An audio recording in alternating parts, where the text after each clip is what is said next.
Good morning, 7th class. Once again, welcome to our science class. As you all know that we were discussing and reading over chapter number 15, that is light. So today we will continue our reading from the part where I had left last time, and from at last time we had left over reading from the types of lenses and also about their shape, and now we will continue it. So, without wasting any time, let's start its reading now. So, we had discussed about the images formed by a lens, and we had also discussed about the playing and also about the uses of these types of lenses.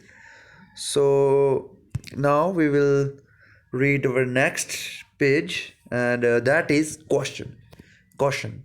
It is dangerous to look through a lens or sun on a bright light. You should also be careful not to focus sunlight with a concave convex lens with on any part of your body.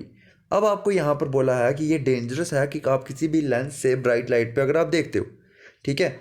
So bright light पे अगर आप देखते हो तो उस lens से आपकी आंखें डैमेज हो सकती हैं। You should also be careful not to focus sunlight with a convex lens.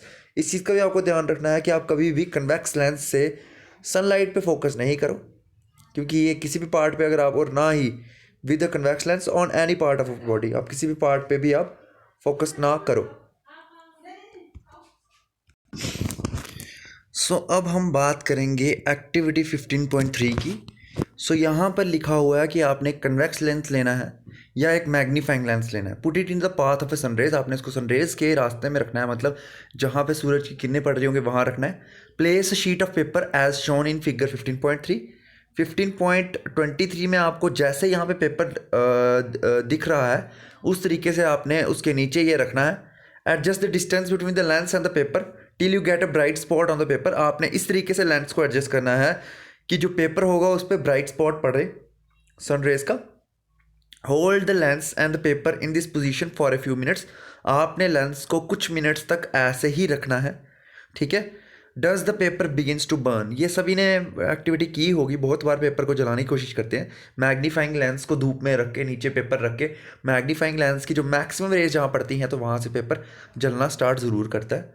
Now replace the convex lens with a concave lens. अब आपने कन्वेक्स लेंस की जगह क्या यूज़ करना है? Concave lens. Do you see a bright spot on the paper this time too? Why you not getting a bright spot this time? अब आपको बोला है यहाँ पर कि आपने इस बार कन्वेक्स लेंस की जगह क्या यूज़ करना है? Concave lens. और आपको ये बोला हुआ है कि क्या आपको वही जो पहले स्पॉट मिल रहा था, क्या अब भी वो स्पॉट मिल रहा है, और अगर नहीं मिल रहा है तो ऐसा क्यों है? ये जानना हमारे लिए बहुत ज़्यादा ज़रूरी है कि अगर ऐसी चीज़ नहीं है तो फिर ऐसा क्यों नहीं हो रहा है, ठीक है। अब यहाँ पर इसका जो रीज़न है, इसका जो एक मेन रीज़न होगा उसके बारे में हम डिस्कस। इसका रीज़न सिंपल सा है कि जो केस होता है मिरर्स का वो थोड़ा सा डिफरेंट होता है as compare to the cases that arise in the lenses. यहाँ पर क्या होगा, जो कन्वेक्स मिरर होगा, कन्वेक्स लेंस होगा, वो एक कन्वर्जिंग लेंस होता है, तो जितनी भी रेज होंगी वो उनको कन्वर्ज करेगा।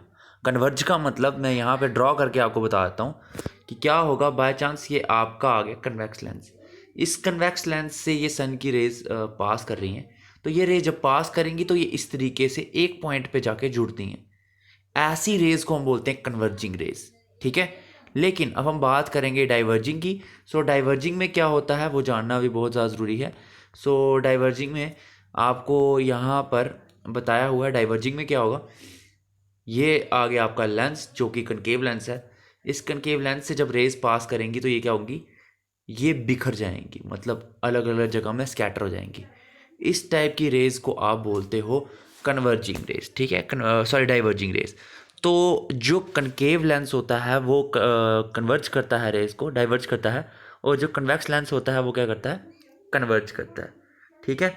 अब आपको ये बोल रहे हैं ये कि आपको जो ब्राइट स्पॉट था वो कन्वेक्स लेंस में क्यों मिल रहा है, कनकेव में क्यों नहीं मिल रहा। कन्वेक्स लेंस जो है वो ब्राइट स्पॉट इसीलिए बना रहा है क्योंकि वहाँ पे क्या होता है, सारी की सारी रेज क्या होती हैं, निकलती हैं और वो जुड़ती हैं, ठीक है, एक पॉइंट पे जाके जुड़ती हैं। इसीलिए वहाँ पे एक ब्राइट स्पॉट बनता है। लेकिन जो कनकेव लेंस होता है उसमें क्या होता है, ये डाइवर्ज करती हैं, तो इसीलिए वो एक ब्राइट स्पॉट नहीं बना पाती हैं, ठीक है। सो ये था we have seen in the mirrors that for different positions the object and nature and the size of image change. आपने उसमें देखा हुआ है कि नेचर और साइज इमेज का चेंज होता है. अब आपने देखना है क्या ये लेंस इसमें भी ऐसा होता है, तो उसको हम जानेंगे. लेकिन जानने से पहले ये होगा, कन्वेक्स लेंस जो होता है वो कन्वर्ज करता है लाइट को, और ये आपको पता ही है, और इसीलिए इसको कन्वर्जिंग लेंस बोला जाता है. लेकिन जो कनकेव लेंस है वो डाइवर्जिंग होता है, क्योंकि वो रेज को डाइवर्ज करता है, बिखरने में हेल्प करता है. आप देख रहे हैं यहाँ पे ये सारी रेज क्या हो रही है, ये जितनी भी रेज हैं ये सब की सब यहाँ पड़ने के बाद यहाँ जुड़ रही हैं, ठीक है. लेकिन जो कनकेव लेंस है ऐसी रेज जाने के बाद इस तरफ जा रही हैं, so it is a diverging lens, ठीक है. अब हम बात करेंगे activity 15.10, that is take convex lens. आपने कन्वेक्स लेंस लेना है and fix it on a stand. आपने उसको स्टैंड में फिक्स कर देना है with a concave as you did with the concave mirror. जैसे आपने कनकेव मिरर में इसको स्टैंड पे लगाया था वैसे ही लगा देना है. सो अगर इसका सेटअप मैं आपको पूरा बताना चाहूँ तो सेटअप भी कुछ ज़्यादा डिफ़िकल्ट नहीं होगा. मैं आपको यहाँ पे बना के दिखा देता हूँ ताकि आपको ये क्लियर हो जाए, ठीक है. तो सेटअप अगर आपने बनाना होगा तो आपने क्या करना है, यहाँ पे एक कैंडल जला देनी है. यहाँ पे कैंडल जलाने के बाद आपने क्या करना है, कैंडल जलाने के बाद आपने क्या करना है, take a convex lens and fix it on a stand as you did in the concave mirror. आपने एक यहाँ पर कन्वेक्स लेंस ले लेना है और इस कन्वेक्स लेंस को आप एक स्टैंड पे रख दोगे, ठीक है. तो ये यहाँ पे कन्वेक्स लेंस होगा जिसको आपने एक स्टैंड पे रख दिया है, और इसके सामने आपने एक लाइटेड कैंडल रख देनी है जो कितने दूर होगी, इससे ऑलमोस्ट 50 सेंटीमीटर दूर, ठीक है. 15 सेंटीमीटर दूर होगी. Try to obtain the image of the candle as on a paper screen. यहाँ पर आप एक पेपर की स्क्रीन रख दोगे, ठीक है. इस पेपर स्क्रीन पे आपने कोशिश करनी है कि इसकी इमेज आपको मिले. लेकिन यहाँ पर ऐसा नहीं होगा. क्यों नहीं होगा? क्योंकि इसका सिंपल सा जो रीज़न है वो मैं आपको बता देता हूँ कि यहाँ पे आप क्या करोगे, लेंस रखोगे इधर और कैंडल रखोगे इधर, और जो स्क्रीन होगी वो आप रखोगे यहाँ पर, ठीक है. तो आप यहाँ पे देख सकते हो इमेज ऐसी भी मिलेगी इसकी, तो वो आपको समझ आ जाएगी किस तरीके से आपने इसकी इमेज बनाई है, ठीक है. और यहाँ पर ये जानना भी ज़रूरी है कि किस तरह से इमेज बनेगी. सो अब आपने इमेज बनाने की कोशिश करनी है. You may have to move the screen towards और अवे फ्रॉम द लेंस. आपने कोशिश करनी है कि स्क्रीन को आप लेंस के पास लाओ या लेंस से दूर लाओ. What kind of image did you get, is it real और वर्चुअल. अब आपको बोला है कि जब आप कन्वेक्स लेंस रखोगे इसके सामने तो कौन सी इमेज मिलेगी, रियल या वर्चुअल. तो हमेशा यहाँ पे आपको बताया है कि कन्वेक्स लेंस है वो रियल और इन्वर्टेड इमेज बनाता है जब आप ऑब्जेक्ट को लेंस से दूर रखते हो. बेटा ये बहुत इंपॉर्टेंट पॉइंट है, अगर आप लिख रहे हो तो उसको प्लीज़ नोट कर दो अपनी कॉपी पे कि कन्वेक्स लेंस हमेशा रियल और इन्वर्टेड इमेज बनाता है ऑब्जेक्ट की जब वो लेंस से दूर होता है. ऑब्जेक्ट लेंस से दूर होगा तो वो कौन सी इमेज बनाएगा, रियल और इन्वर्टेड. और कन्वेक्स लेंस वर्चुअल और इरेक्ट इमेज तब बनाता है जब आप ऑब्जेक्ट को प्लेस करते हो लेंस के पास, ठीक है. सो जब आप ऑब्जेक्ट को लेंस के पास रखोगे तो इमेज बनेगी वर्चुअल और इरेक्ट. जब लेंस को दूर रखोगे, ऑब्जेक्ट को दूर रखोगे लेंस से, तो कौन सी इमेज बनेगी, रियल एंड इन्वर्टेड, ठीक है. रियल और इन्वर्टेड कब इमेज बनेगी, जब आप ऑब्जेक्ट को दूर रखोगे. और जब पास रखोगे तो कौन सी इमेज बनेगी, वो बनेगी वर्चुअल एंड इरेक्ट.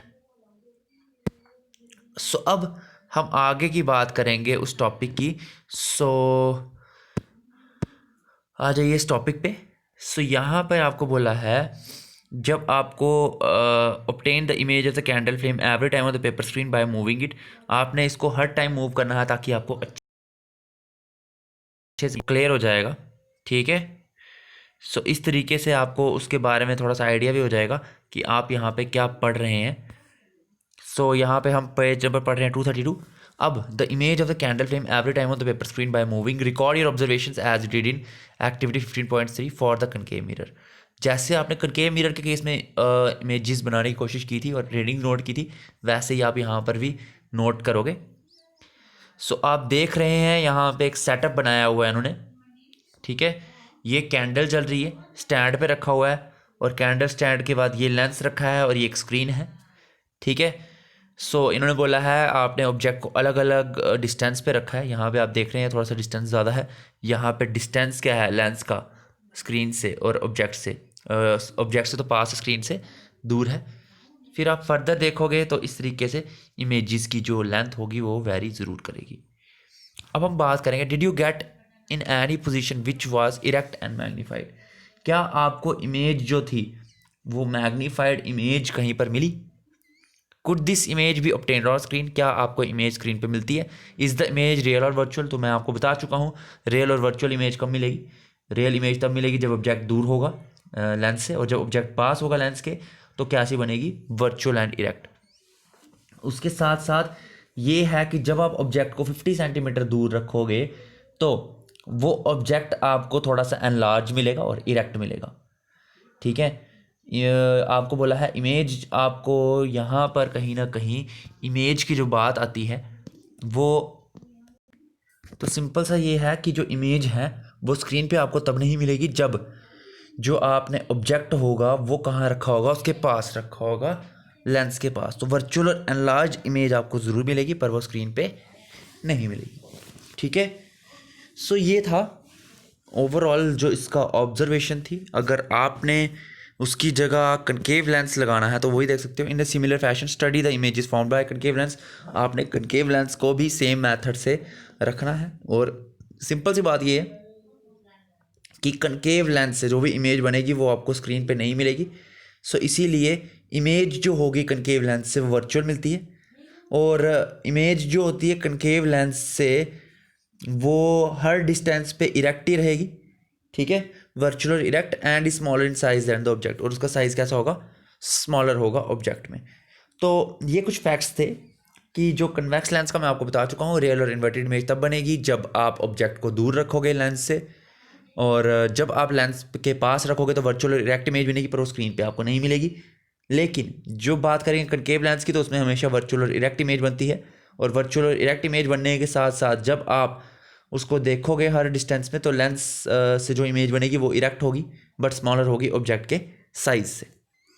ठीक है, सो अब हम फर्दर इसको और टॉपिक को ड्रैग ना करते हुए एक ओरिजिनल टॉपिक पे आएंगे। That topic is sunlight white और कलर्ड।